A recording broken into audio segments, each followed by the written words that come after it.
हे मेरे प्यारे भक्तों, तुम बार बार सोचते हो कि इंसान इस धरती पर क्या लेकर आता है और क्या लेकर जाता है।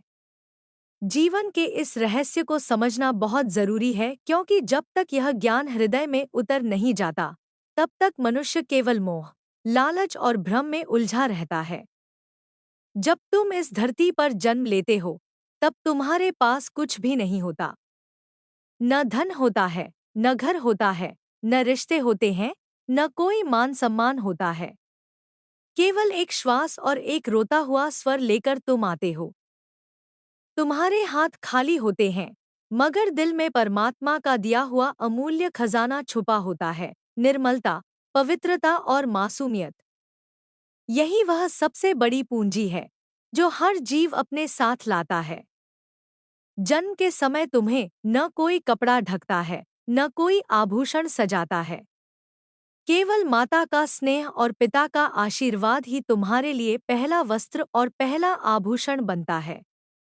धीरे धीरे तुम बड़े होते हो और इस संसार के मोहजाल में फंस जाते हो। तुम समझते हो कि धन इकट्ठा करना, नाम पाना, प्रसिद्धि कमाना ही जीवन का उद्देश्य है। तुम एक एक पल यह भूल जाते हो कि जब मृत्यु का समय आएगा, तब यह सब कुछ यहीं छूट जाएगा। मेरे भक्तों, इस धरती पर कोई भी इंसान खाली हाथ आता है और खाली हाथ ही जाता है। तुम्हारे कर्म, तुम्हारी श्रद्धा, तुम्हारा प्रेम और तुम्हारा सदाचार ही तुम्हारे साथ चलता है। अगर तुमने अच्छे कर्म किए हैं, दूसरों का भला किया है, किसी का दिल दुखाया नहीं है, तो वही पुण्य तुम्हारे अगले जन्म का आधार बनेगा। लेकिन अगर तुमने केवल लालच में, स्वार्थ में, अहंकार में जीवन जिया है, तो वह बोझ तुम्हें मृत्यु के बाद भी चैन से बैठने नहीं देगा। देखो, यह संसार एक विशाल रंगमंच है। हर कोई अपनी भूमिका निभाने आता है। कोई माँ बनती है, कोई पिता, कोई पुत्र, कोई मित्र, कोई शत्रु। लेकिन जब यह नाटक समाप्त होता है, तो सभी अपनी अपनी भूमिकाएं छोड़कर चले जाते हैं।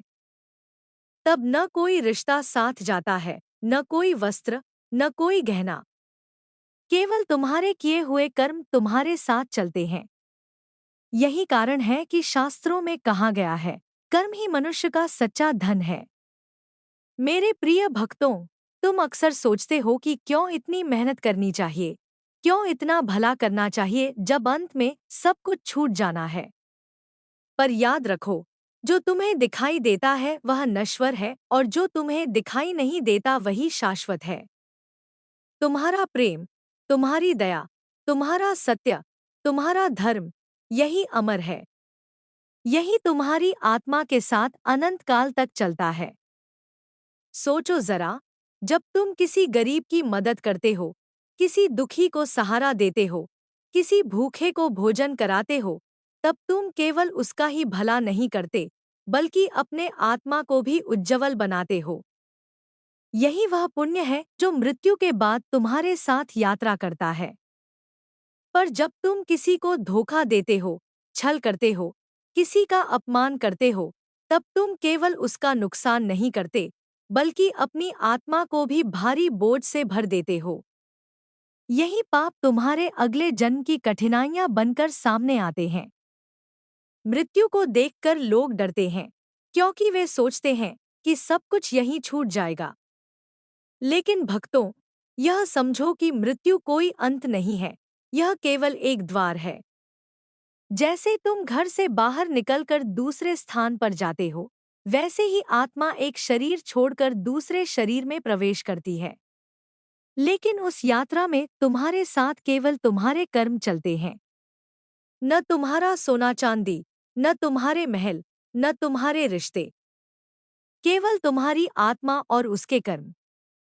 इसलिए जीवन का असली उद्देश्य यही है कि तुम ऐसा जीवन जियो जो तुम्हें पुण्य दे, ऐसा जीवन जियो जिससे किसी के आंसू न आए, बल्कि किसी के चेहरे पर मुस्कान आए। तुम्हें इस धरती पर इसलिए भेजा गया है कि तुम प्रेम फैलाओ, सेवा करो, सत्य का मार्ग चुनो और अपने भीतर ईश्वर का अनुभव करो। देखो, जब बच्चा जन्म लेता है तो वह रोता है और सारी दुनिया हंसती है। पर जब मृत्यु का समय आता है तो दुनिया रोती है, और अगर तुमने अच्छा जीवन जिया है तो तुम्हारी आत्मा मुस्कुराती है। यही सच्ची जीत है।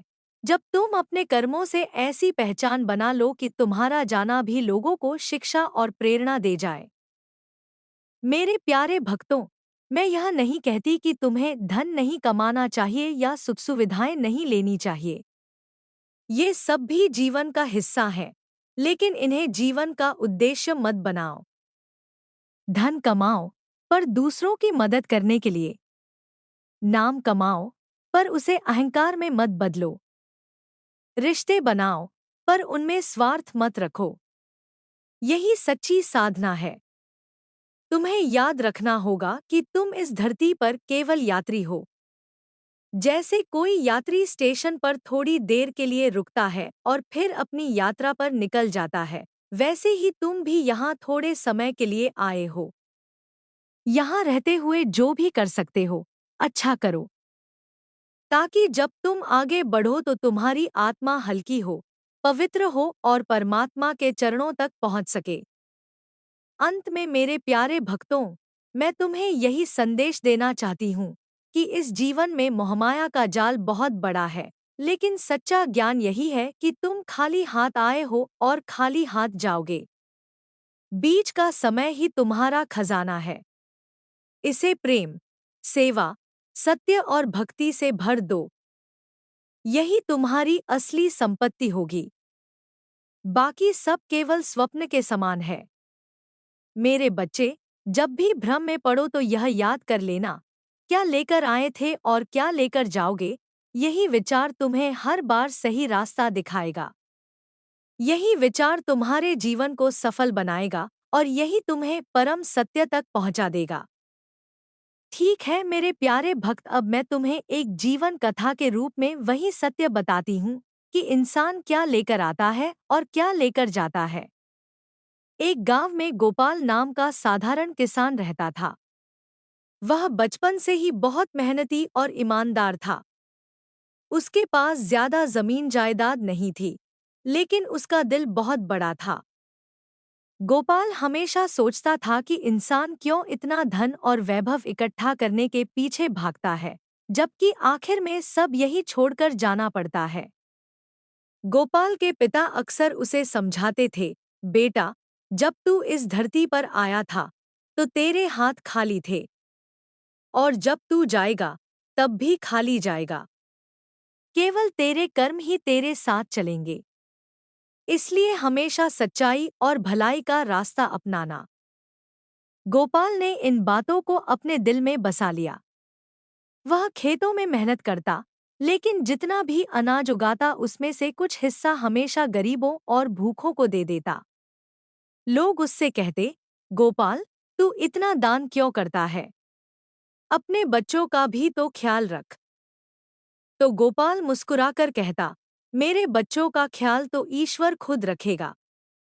मैं तो बस अपने हिस्से का कर्तव्य निभा रहा हूँ। समय बीतता गया। गोपाल के बच्चे बड़े हुए। उन्होंने पढ़ाई लिखाई की, कुछ ने नौकरी की और कुछ ने खेती संभाली। लेकिन गोपाल का जीवन हमेशा सरल और सच्चा रहा। उसने कभी किसी को धोखा नहीं दिया, कभी लालच में पड़कर किसी का हक नहीं छीना। एक बार गांव में भयंकर अकाल पड़ा। लोग भूखे मरने लगे। गोपाल के पास भी बहुत कम अन्न बचा था, लेकिन उसने वह भी भूखों को बांट दिया। उसके घर के लोग चिंतित थे कि अब हम क्या खाएंगे। पर गोपाल ने शांत होकर कहा, ईश्वर ने जब मुझे भेजा था, तो कुछ भी साथ नहीं लाया था, और जब बुलाएगा, तब भी कुछ नहीं ले जाऊंगा। तो क्यों न इस बीच के समय में दूसरों के जीवन में मुस्कान भर दूं? गांव वाले गोपाल की इस भावना से बहुत प्रभावित हुए। धीरे धीरे लोग भी एक दूसरे की मदद करने लगे और अकाल का समय निकल गया। सबने माना कि गोपाल की दया और त्याग ने पूरे गांव को बचा लिया। सालों बीत गए। गोपाल बूढ़ा हो गया। उसके बाल सफेद हो गए, शरीर कमजोर हो गया, लेकिन उसके चेहरे पर संतोष की चमक थी। जब मृत्यु का समय आया, तब उसके परिवारजन उसके पास बैठे थे। उन्होंने कहा, बाबा, आपको कुछ चाहिए? कोई अंतिम इच्छा? गोपाल ने मुस्कुराकर कहा, मेरी कोई इच्छा नहीं है। जब आया था, तो खाली हाथ आया था। अब जा रहा हूँ, तो खाली हाथ जा रहा हूँ। केवल यही चाहता हूँ कि तुम सब भी अच्छे कर्म करो, किसी का दिल मत दुखाओ और हमेशा सच का साथ दो। यही सच्चा खजाना है, यही आत्मा के साथ जाता है। इतना कहकर गोपाल ने शांत मन से अपनी आंखें बंद कर ली। उसके जाने के बाद भी गांव वाले उसे याद करते और कहते, गोपाल ने हमें सिखाया कि इंसान इस धरती पर खाली हाथ आता है और खाली हाथ ही जाता है। केवल उसका प्रेम और भलाई ही हमेशा जीवित रहता है। मेरे प्यारे भक्तों, यही इस कथा का संदेश है कि यह जीवन केवल एक यात्रा है। इसमें जो भी समय तुम्हें मिला है, उसे दूसरों के लिए उपयोग करो। जब तक सांस है, भलाई और सेवा करते रहो। यही असली पूंजी है, यही तुम्हारे साथ जाएगा। ठीक है मेरे प्यारे भक्त, अब मैं तुम्हें एक जीवन कथा के रूप में वही सत्य बताती हूँ कि इंसान क्या लेकर आता है और क्या लेकर जाता है। एक गांव में गोपाल नाम का साधारण किसान रहता था। वह बचपन से ही बहुत मेहनती और ईमानदार था। उसके पास ज्यादा जमीन जायदाद नहीं थी, लेकिन उसका दिल बहुत बड़ा था।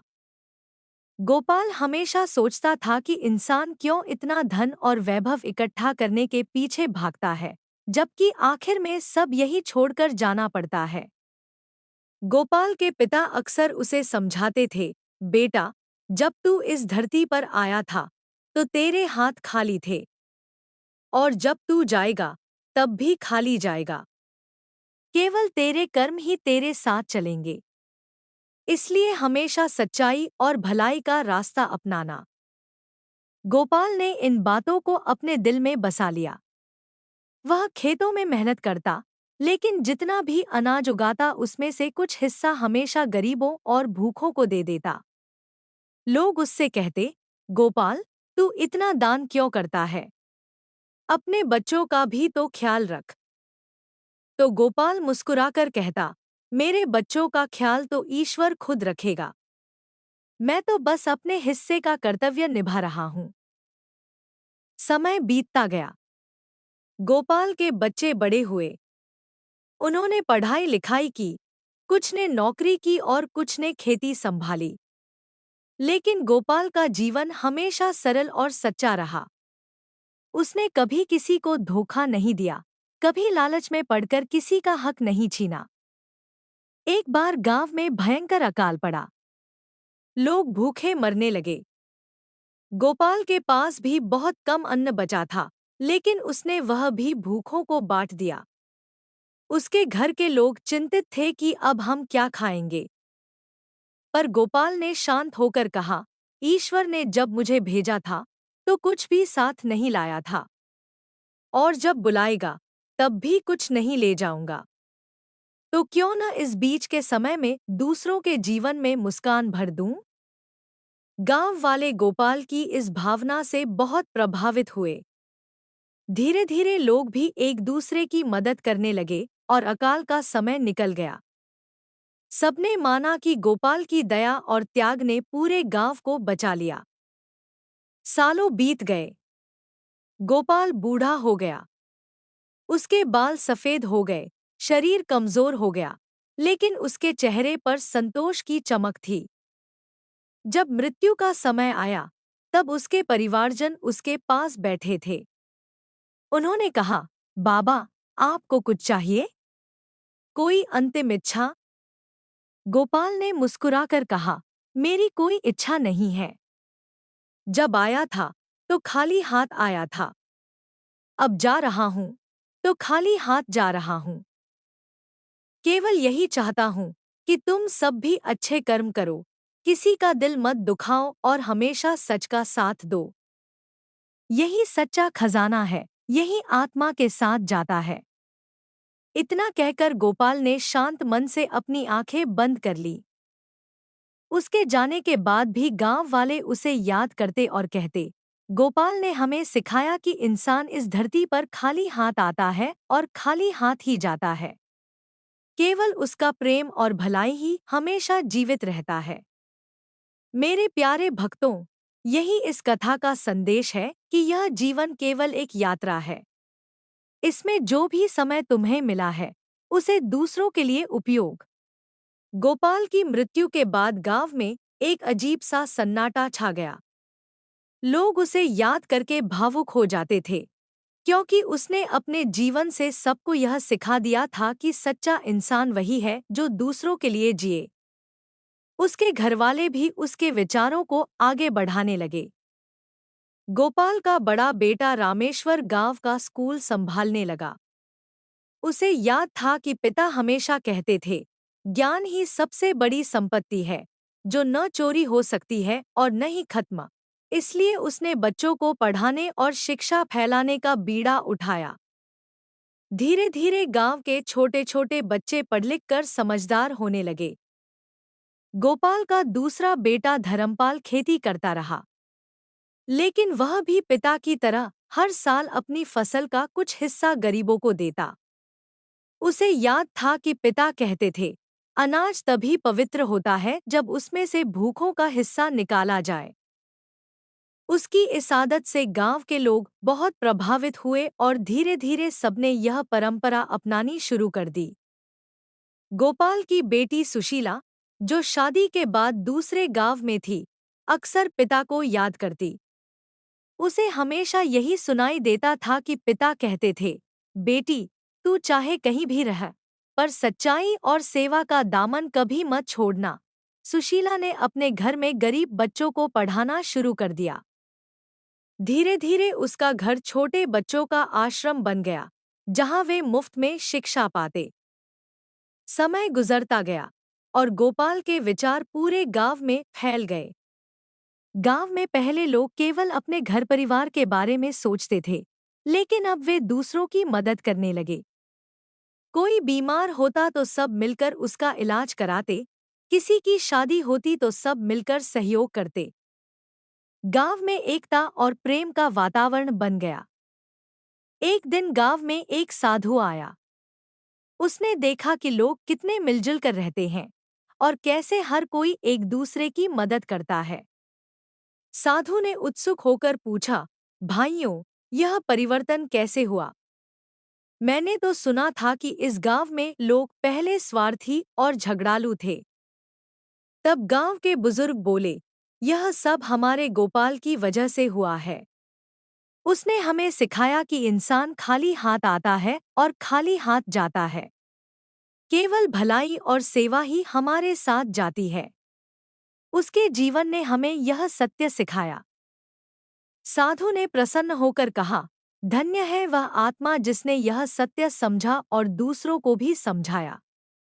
ऐसे लोग ही धरती पर आकर अमर हो जाते हैं, क्योंकि उनका नाम उनके कर्मों से जीवित रहता है। उस दिन साधु ने पूरे गांव को एक प्रवचन दिया। उसने कहा, मनुष्य जब मरता है तो उसके पीछे लोग दो बातें कहते हैं, या तो यह कि यह व्यक्ति बहुत अच्छा था, सबका भला करता था, या फिर यह कि यह व्यक्ति स्वार्थी और निर्दयी था। सोचो, तुम अपने पीछे कौन सा नाम छोड़ना चाहते हो? धन, मकान, खेत, गहने सब यहीं रह जाएंगे, पर तुम्हारा नाम और तुम्हारे कर्म ही तुम्हारे साथ अमर होंगे। गांव के लोग साधु की बातें सुनकर और अधिक प्रेरित हुए। उन्होंने तय किया कि वे हर साल गोपाल की याद में एक भंडारा करेंगे और जरूरतमंदों को भोजन कराएंगे। गोपाल के पोते पोतियां भी अपने दादा की कहानियां सुनकर बड़े हुए। वे हर बार दादी से पूछते, दादाजी क्यों कहते थे कि हम खाली हाथ आते हैं और खाली हाथ जाते हैं? दादी मुस्कुराकर कहती, बच्चों, तुम्हारे दादाजी ने अपने जीवन से हमें यह दिखाया कि दुनिया की चीजें केवल कुछ समय के लिए होती हैं, पर प्रेम, सच्चाई और भलाई सदा रहती है। जब तुम किसी की मदद करते हो, तो वह पुण्य हमेशा तुम्हारे साथ रहता है। यही असली खजाना है। धीरे धीरे बच्चों के दिलों में यह बात बैठ गई। वे भी बड़े होकर अपने दादा की राह पर चले। किसी ने डॉक्टर बनकर गरीबों का मुफ्त इलाज करना शुरू किया, तो किसी ने शिक्षक बनकर गरीब बच्चों को पढ़ाना। सबका यही मानना था कि अगर उन्होंने दादा गोपाल की राह नहीं अपनाई तो उनका जीवन अधूरा रह जाएगा। वक्त बीतता गया और कई पीढ़ियां गुजर गईं। लेकिन गांव के मंदिर की दीवार पर अब भी एक शिलालेख था, गोपाल, जिसने हमें सिखाया कि इंसान खाली हाथ आता है और खाली हाथ ही जाता है। केवल उसके कर्म ही उसके साथ जाते हैं। गांव के नए नए लोग जब भी इस शिलालेख को पढ़ते तो उनके दिल में गहरी भावना जागती। वे सोचते, सचमुच हमें भी ऐसा ही जीवन जीना चाहिए जिससे हमारे जाने के बाद लोग हमें भलाई और प्रेम से याद करें। गोपाल का जीवन भले ही समाप्त हो गया था, पर उसकी सीख अनगिनत दिलों में जीवित थी। यही असली अमरता है। इंसान शरीर से मर सकता है, लेकिन उसके कर्म और विचार अगर अच्छे हैं तो वह सदियों तक जीवित रहता है। इस प्रकार मेरे भक्तों, यह कहानी हमें यही सिखाती है कि जीवन का असली उद्देश्य केवल धन, नाम और वैभव इकट्ठा करना नहीं है। असली उद्देश्य है प्रेम, दया, सत्य और सेवा से जीवन को भरना। जब यह समझ तुम्हारे दिल में उतर जाएगी, तब तुम हर कठिनाई में भी शांत रहोगे, हर दुख में भी मुस्कुराओगे और हर परिस्थिति में ईश्वर का आशीर्वाद पाओगे।